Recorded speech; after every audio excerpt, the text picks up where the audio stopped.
Hey there, my name is Heather Feather. I am the owner of Rare Bird Medicine. Today's topic is the joy of creating. What are you creating? What are you so joyous about, huh? What are you so joyous about these days? You happy, happy clown? I'm sorry, I'm talking to myself again. Uh, I joy is one of my highest aims. I would say my most exalted and highest aim is to serve divinity, which is to serve unity, to serve the allness, to serve connectivity, to serve love, to serve truth. Those are all ways I could say that. To the atheist, what I'm saying is I want to serve energy. To the there's a million ways to say it. You can put whatever pants or dress you want on it. I want to serve the all that is, and I want to serve that which is unified. And to me, that includes the divine light of truth and the divine light of love.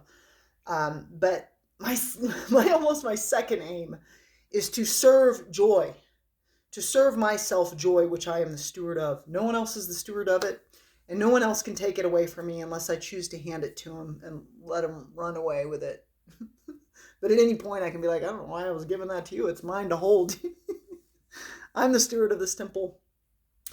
So today what I want to talk about is, the fact that sometimes our creativity we can feel very disconnected from it. Sometimes our joy, we can feel very depressed. Heather has had a long history, and I've become a much, much better steward throughout my ages. Part of aging is my awareness, because I made my joy during a period of chronic depression and suicidal ideation that I had in California.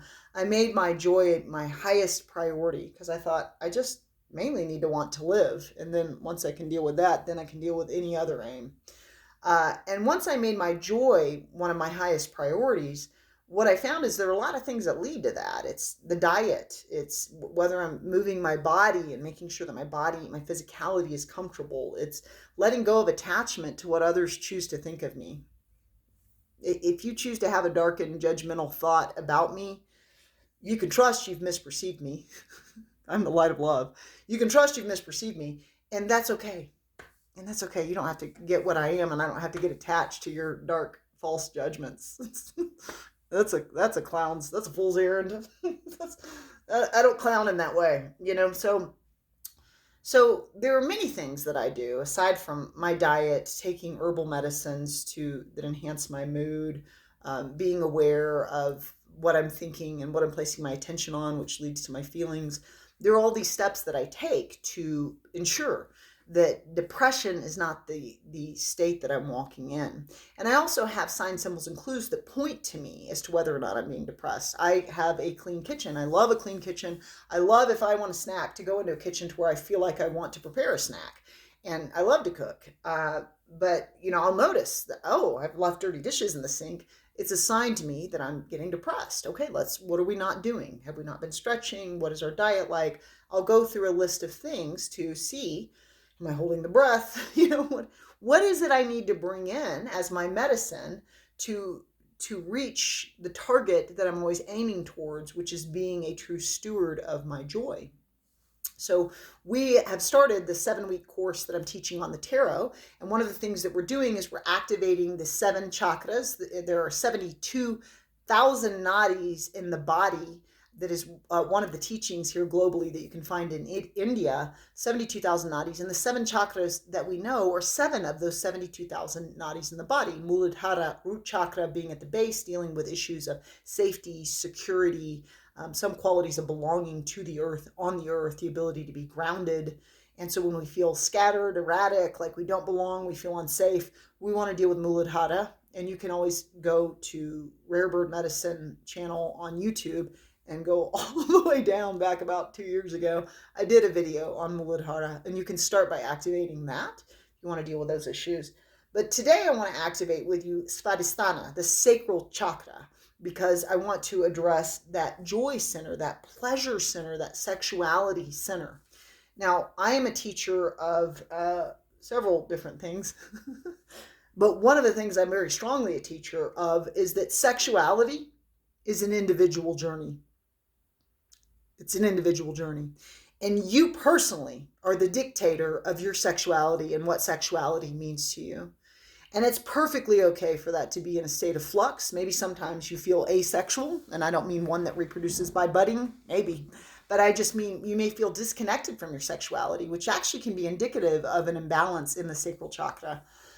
Um, but spirituality also, I would say, is an individual journey. Even if a bunch of people flock together under an altar, temple, whatever it is, every individual that follows that religion, that philosophy, that spiritual teaching has an individualistic way that they perceive and understand what it is that they're following. So spirituality is an individual journey. That's an individual journey as well. Just like pretending like you have a flesh costume that's separate from everything else, even though it's a subatomic sea of emptiness that's constantly unified, is an individual journey where we're getting to play. I'm doing this character called Heather in this lifetime. Here's Heather Feather for you. Right? So what I want to talk about is if you're dealing with urinary tract infections, if you're dealing with impotence, if you're dealing with fertility issues, if you're dealing with menstrual cramps, if you're dealing with lack of passion, lack of energy to create, if you're dealing with depression, if you're dealing with suicidal ideation, if you're dealing with a lot of anxiety and worry, which I would say a lot of what I just said are common issues in the modern age, then one of the ways you can work to reactivate your joy for creating is to work with your sacral chakra, the second chakra up from the base. And one of the ways you can do that is by wearing orange. I'm wearing rust-colored pants. I wore an orange sweater to work today. I have this light orange top on. I ate a butternut squash today. I have an acorn squash I'm going to cook, which kind of has an orange color. Either carrots or sweet potatoes. I ate a butter squash the other. So I'm eating a lot of orange squashes, activating the sacral chakra. You can do it by wearing the color orange. So when you look at it, just like a Buddhist monk wearing their beautiful orange robes, you can think about the joy that orange represents, the passion, the sexual liberation that it could even represent as an activation of your sacral chakra. And where you go in mind, you tend to go in body. As a matter of fact, your physical body is often a reflection of the thoughts you hold about it. I would say always, but always is a tricky word in this realm. So what we want to do is start wearing the color orange, start surrounding ourselves with the color orange, putting orange in your home a little bit more. I have a bright orange purse I switched to because it does remind me of Buddhist robes. It does remind me of compassion and joy. And I do want to look at that and be activated and activating my sacral chakra and remember that joy is my priority down here. You can eat orange foods. That's another way to do it. You can listen to binaural beats. That's another way to activate the sacral chakra. And another way you can do it is you can do what we do in my tarot class. And in many of my classes, we activate the chakras and we cleanse them out and we clear them of any, for sacral chakra, any creativity blockages. Creativity blockages can often be a common normative result of sexual trauma. You shut down because you feel unsafe and then you stop feeling safe to create. So you literally shut down your creativity. You used to paint, but you don't now. And so we want to reactivate that because creativity, man, that's one of the ways that Heather Feather loses time down here. And I'm a huge teacher of do the thing that causes you to lose time. When I can go into a painting and I start during the day and then I stand up and it's nighttime, I know I'm having fun. So, I would always say do the thing that you lose time when you do it. And all kinds of creative arts cause that for me, making jewelry, all different types of things activate that. So what I want to do is do a meditation with you today, like we would do in my tarot class, to activate Svadhisthana, the sacral chakra, to release depression, to release anxiety, to release fears, to release shame, to release guilt, to release sexual shame, sexual guilt, body shame, body guilt, to release that. It's a really toxic state to remain in. Your body is beautiful. Your body is beautiful. And you're only that thought away from recognizing that about yourself. And you can judge it. And you may be concerned about others judging it. But judgment is a choice. And you don't have to allow judgment to take root in your temple. And you can choose to appreciate your body. Your body does amazing things for you every day. What a grace that you get to have a flesh costume and not be a corporeal entity right now. And what a grace that you have different aspects of your body that serve you every day. Your heart beating, your brain, your neural network firing like a lightning storm in your brain without you asking it to do that at all. Your capacity to perceive if you have the ability to see, your capacity to potentially taste if you have the ability to smell, your capacity to receive nutrients because you have a mouth that can take in food. You have so many different graces that are present in your body that are worthy of appreciating. So I wanted to give us a chance to release sexual shame, body shaming. Sexuality is an individual journey, just like spirituality. And you have a right to relate to your sexuality the way you do. The way you do. And the way you relate to your sexuality is perfect, whole, and complete for you because you are the decider. You are the chooser of what sexuality means for you. And you are the decider and you are the chooser of what spirituality means for you. So just giving yourself permission and freedom to be the unique, creative, distinct expression of life that you are. So healing the creative component called your character. You're allowed to be the character you be. Oh, beautiful, light-filled being. So let's take a moment to activate the sacral chakra. And let's begin to bring our attention within to the inner temple of light. Just kind of dropping the day, releasing all the ways that the universe has asked for our attention to be placed. We simply let that go as we find the natural rhythm of our breath.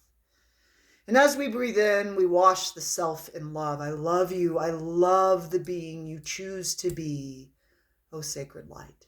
In every exhale, a release, forgiving the self, any judgments you've placed upon you. I forgive you. You're allowed to learn.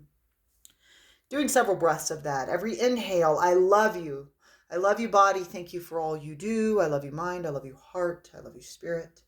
And every exhale, a release. I release you from any judgment you've ever given this beautiful self.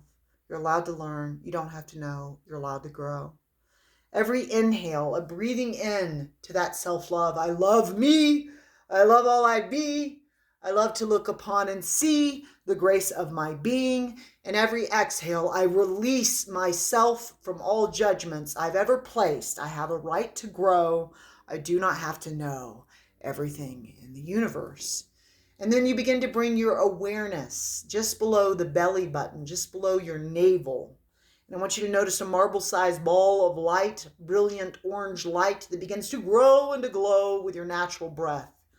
Every inhale, activating this orange light, literally pushing away the gray smoke of depression, any energetic spikes, anything you see or feel in this area. You may summon an ally spirit to you, an ancestor, an angel, an ascended master, a power animal. You may even summon your higher self if you don't work with any of those ally spirits or elemental spirits, whatever works for you. And every exhale, just let go and release from the sacral chakra, from Svadhisthana, just below the navel, any energy that no longer belongs here. Trapping your joy and your passion and your creativity, we let it go. Bye, bye, bye. Every inhale, an activation of your creativity, an activation of your passion, an activation of your sexuality, an activation of your joy and your play, and an honoring of the inner child. And every exhale, a release of that which no longer works for you. Any shame, any blame, any guilt, any judgments, and any lack of passion you may feel. We just release that with the breath, letting it out, letting it go, letting it go, letting it go. And one more time, as you breathe in, saying, I am creative, I am joyous, I am passionate, I am sexual, I am worthy of pleasure. And as you exhale, simply releasing any false thoughts other than these in your temple, around your joy and pleasure center, letting that go, letting it be fully released.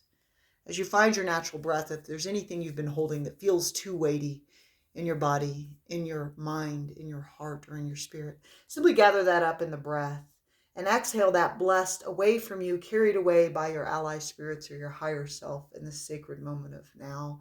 And as you inhale, slowly open your eyes, looking upon the prize that you be. May you begin to enjoy and find the joy of creation in all that you do.